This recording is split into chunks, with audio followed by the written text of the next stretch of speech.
A football star, David Beckham, has received his knighthood from King Charles at a ceremony in Windsor Castle. The former Manchester United and England midfielder is a self-described royalist and was named on the King's Birthday Honours list earlier this year for his charity and philanthropic work. For more on this, I'm joined by journalist for The Athletic, Charlie Eccleshare. Charlie, good to have you with us. Now, can you just remind us, how did Sir David earn his knighthood? What were the criteria that he had met for this?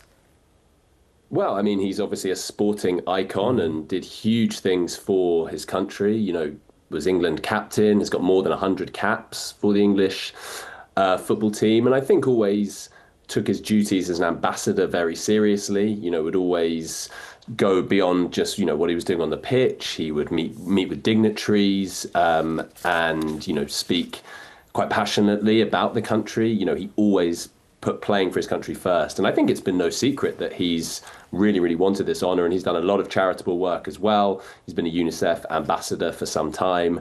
And, you know, he's a big kind of cultural icon, I think, in England. So I think a lot of people feel this is overdue. Yeah, so what's been the reaction like in the UK, particularly from the footballing community? Is there a sense that this has been well-deserved? Yeah, I think so. I mean, you know, David Beckham is such a huge brand as well as a person. You know, he dominated the English football landscape for such a long time because not only was he a fantastic player, but obviously he was this, you know, he kind of transcended just football and sport. He was a kind of pop culture icon. So, yeah, I think generally there's an acceptance that this makes sense. You know, and I think it's actually easy to forget how good a player he was. You know, this was a guy who won the Champions League, I think 6 Premier Leagues, as well as almost single-handedly getting England to the 2002 World Cup with that famous game against Greece where he scored a free kick in the last minute. Yeah, so I think there's, you know, pretty much universal acceptance that this was well-deserved for David Beckham. Yeah, I'm a bit biased. No one could hit a long pass like David, and, you know, not to mention all those free kicks. But do you think that, you know, for him to become Sir David, was it a bit of an obsession, as some have written about? I think he was definitely very keen for it to happen, yes, and made no secret of that. And I think maybe that, I don't know if that counted against him, you know, in terms of actually getting the honour, but I think in terms of the perception, you know, it's generally not something that you kind of ask for or push for. And I think that was maybe the perception around Bex. But you know, I think ultimately, as you said at the start, he is a royalist. He's been open about that. And, you know, there's nothing wrong with wanting this kind of honour.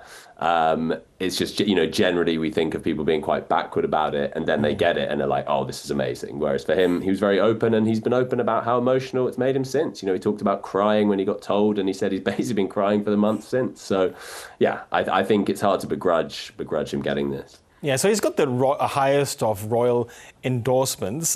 Is there a sense, perhaps, that brand Beckham can also add something to the British royal establishment?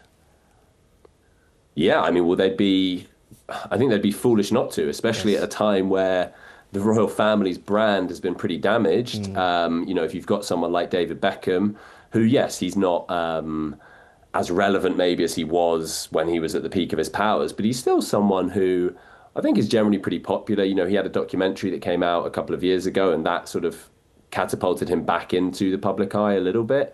So, yeah, I think they'd be smart to make the most of any kind of big advocates that they can, and he's certainly one. Yes, and you know, interestingly, there's been about maybe 14 people in the footballing community who have been knighted. Many of them, at least a few of them, have said that they're quite hesitant to use the title or be regarded as Sir this or that. Do you believe David Beckham might be more receptive to being called Sir David? Yeah, I mean, he was joking about that, how, you know, he was asked, will you make your family call you that? And he was like, well, yeah, you know, if they want to, they can. Yeah, I don't know. I mean, that's another thing, isn't it? Because, again, generally we think of people as being a bit reserved with that. You think Sir Andy Murray, but we would never really call him that. That would seem really strange. I guess that was slightly different because he got it while still a player. Yeah, I don't know. I don't think he'll want it known that he's kind of pushed. If he were, I don't think he'd want it known that he was kind of pushing for it, because again, that's not really the done thing. But I'm sure he won't mind it if he's called that. Yes, I know we all call Fergie Sir Alex. That's quite common. But I wonder what you think, what Sir Alex might think of David Beckham getting the knighthood much younger than when he was made, Sir Alex. I'm sure he'd be pretty proud. I mean, those two didn't always see eye to eye. There was famously the incident with the boot, which hit Beckham's face in a kind of dressing room squabble. But I think, Beckham came through under Sir Alex Ferguson's tutelage. He was one of the class of '92. There were lots of those players that Ferguson brought through, and then they won the treble, won the Champions League with him. So I think for Ferguson, seeing the way his players have gone on to achieve so much as players and beyond, it is a real source of pride. And I'm sure, when they see each other next, they'll have a laugh about the fact they're both Knights of the Realm. Yeah, I think we're all having a laugh about that for years to come. Charlie Eccleshare, really good to get your views there. Thank you so much. Thank you.